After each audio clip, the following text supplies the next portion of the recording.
সাম্প্রতিক সময়ে ইন্টার মিলানের পারফরমেন্সের ভরাডুবি এবং অন্যদিকে সর্বশেষ ম্যাচে চিরপ্রতিদ্বন্দ্বী রিয়াল মাদ্রিদকে হারিয়ে কোপা দেল রে বিজয় বার্সেলোনা। তো সব মিলিয়ে আসলে মনস্তাত্ত্বিক যুদ্ধে এই ম্যাচে এগিয়েই থাকবে বার্সেলোনা। তবে বার্সেলোনা এবং বার্সেলোনা ফ্যানরা খুব ভালো মতোই জানে যে ইন্টার মিলান কোনো সহজ প্রতিপক্ষ হতে যাচ্ছে না। সে বিষয় নিয়ে আমরা কথা বলবো যে আসলে এই ইন্টার মিলান ম্যাচকে ঘিরে আসলে মারপ্যাচ কেমন হতে পারে কিংবা বার্সেলোনার স্ট্র্যাটেজি কেমন হওয়া উচিত। প্রথমেই যদি আমরা কথা বলি যে ইন্টার মিলান, তখন আমাদের মাথায় চলে আসে যে 5-3-2 এর একটা কম্প্যাক্ট ডিফেন্স লাইন, যারা হচ্ছে ডিফেন্সিভ খেলতে পছন্দ করে, এটা আমরা ইউজুয়ালি জেনে থাকি। বাট এই 5-3-2 এর যে আমাদের ফুল ব্যাক দুজন রয়েছে, তারা কিন্তু দরকার পড়লে অ্যাগ্রেসিভ প্রেসিংয়ের জন্য ফ্রন্ট লাইনেও চলে যায়, যা কিনা ফরওয়ার্ড লাইনে ফরওয়ার্ডদেরকে হেল্প করে বল উইন করতে এবং অ্যাটাকের সলিডিটাও ধরে রাখতে। তাদের ফুলব্যাকরা যে শুধুমাত্রই অ্যাটাকে রোল প্লে করে তা কিন্তু নয়, যখন অপোনেন্ট ওয়াইড এরিয়াতে অ্যাটাক করতে আসে ওই মুহূর্তে কিন্তু ইন্টার মিলান যেটা করে, তারা তাদের ফুলব্যাককে এঙ্গেজ রাখে অপোনেন্টের ওয়াইড এরিয়া প্লেয়ারদের সাথে।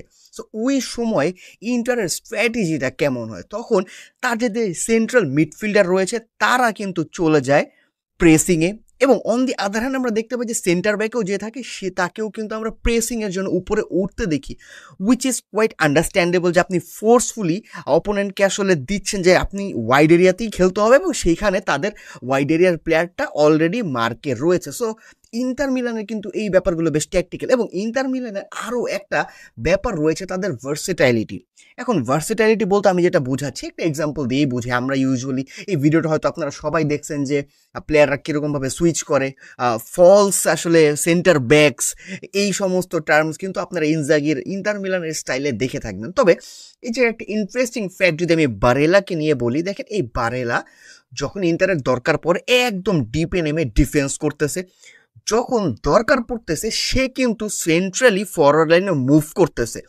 অন দি আদার হ্যান্ড যখন মনে হচ্ছে যে ডামফ্রিজকে বা যখন ডিফেন্সে আসলে সলিডিটি প্রোভাইড করতে হচ্ছে, ওই মোমেন্টে কিন্তু আমরা দেখতে পাই যে বারেলা কিন্তু ওয়াইড এরিয়া অপারেট করতেছে। সো অবভিয়াসলি এটা একটা এক্সাম্পল যে আপনার এই জিনিসটা মাথায় রাখতে হবে যে ইন্টার মিলান আসলে এই তাদের ভার্সেটাইলিটি বা সুইচ অফ প্লে এটা কিন্তু খুব ভালোভাবে ইউজ করবে, এবং সেই ক্ষেত্রে বার্সেলোনারও সেই জিনিসটা মাথায় রাখতে হবে অবভিয়াসলি। এখন এত সমস্ত নেগেটিভ কথার মাঝখানে আসলে বার্সেলোনার জন্য আশার আলো কি হতে পারে? দেখেন ভাই, বার্সেলোনা ইন্টার মিলানের সাথে যতবারই খেলছে মোটামুটি আমরা মানে শেষ কয়েকটা ম্যাচ বাদে আমরা কিন্তু বেশ ভালোই আমাদের রেকর্ড রয়েছে আসলে। সেক্ষেত্রে যে খুব বেশি ভয়ের যে কিছু নাই, তার উপর মানে আমি আসলে বলবো যে কনফিডেন্ট থাকাটাই আসলে এখানে বেটার অপশন। কারণ রিসেন্ট পারফরমেন্স আসলে আপনি বলতেই পারেন যে বার্সেলোনার ফেভারে যাচ্ছে। আমি বার্সেলোনার ওভারঅল পারফরমেন্সের কথা বলতেছি, হেড টু হেড না।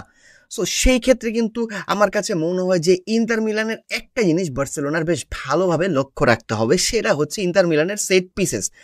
দেখেন হেডিংয়ে এরিয়ালে ইন্টার মিলানের প্লেয়াররা ভাই মারাত্মক স্ট্রং ভাই। এদিক থেকে আপনি বলেন তাদের ফরওয়ার্ড লাইনে লাউতারো বলেন, তুরাম বলেন, কিংবা যখন ডিফেন্স থেকে তাদের চলে আসতেছে আপনি বাস্তনি বলেন, চেরবি বলেন, তারা কিন্তু ভাই হেডিং এরিয়ালে কিন্তু ভাই দারুণ।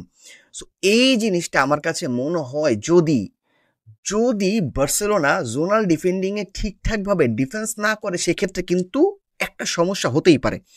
আরও একটা ব্যাপার হচ্ছে যেটা আমার কাছে মনে হয় বার্সেলোনার কনসার্ন থাকা উচিত, সেটা হচ্ছে যে জোন 14 থেকে চানানুলুর যে শটগুলো সেগুলোকে আসলে ব্লক করে দেওয়া। কারণ আমরা জানি যে চানানুলু is a very good shot taker, ভালো পাওয়ার থাকে অ্যান্ড ভালো অ্যাকিউরেসি থাকে।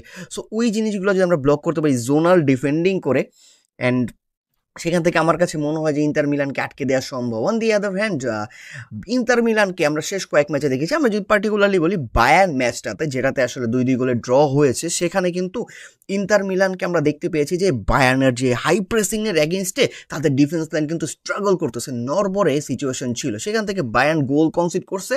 আসলে বায়ার্নের ডিফেন্সিভ ইরর বলতে পারেন, কিংবা আপনি বলতে পারেন যে বারেলার ক্রিয়েটিভিটি বলতে পারেন, মিডফিল্ডার সেখান থেকে তারা যে বল প্রোভাইড করছে সেটা। বাট আমার কাছে মনে হয় যদি বার্সেলোনা ফ্রন্ট লাইনে সেই অ্যাগ্রেসিভ প্রেসিংটা করতে পারে, যেহেতু তারা মিডফিল্ডে, ইন্টার মিলান কিন্তু আসলে মিডফিল্ডে খুব বেশি ক্রিয়েটিভ গেম খেলায় না। তাদের হচ্ছে মিডফিল্ড শুধু একটা কাজই করে, ডিফেন্স থেকে বলটাকে সুইচ করে যেন ফরওয়ার্ড লাইনে দিতে পারে। সো বেসিক্যালি আমাদের হাইল্যান্ডের সাথে যদি আমরা এই জিনিসটা, মিডফিল্ডের কাজটা হবে অবভিয়াসলি মোস্টলি, সেটা হচ্ছে ফ্রন্ট লাইনে প্রেস ইনিশিয়েট করতে যে হেল্প করা, ফরওয়ার্ড লাইনে সেই জায়গাটাতে কন্ট্রিবিউট করা আমার কাছে মনে হয়। সো ভয়ের আসলে আমি তেমন কিছু দেখতেছি না। হোম ম্যাচ, সেখানে বার্সেলোনা একটা বড় লিড নেওয়ারই চেষ্টা করবে, হান্সি ফ্লিকের কথাই অ্যাটলিস্ট আমার কাছে সেটাই মনে হয়েছে। আপাতত আমি খুব আশাবাদী ম্যাচটা নিয়ে।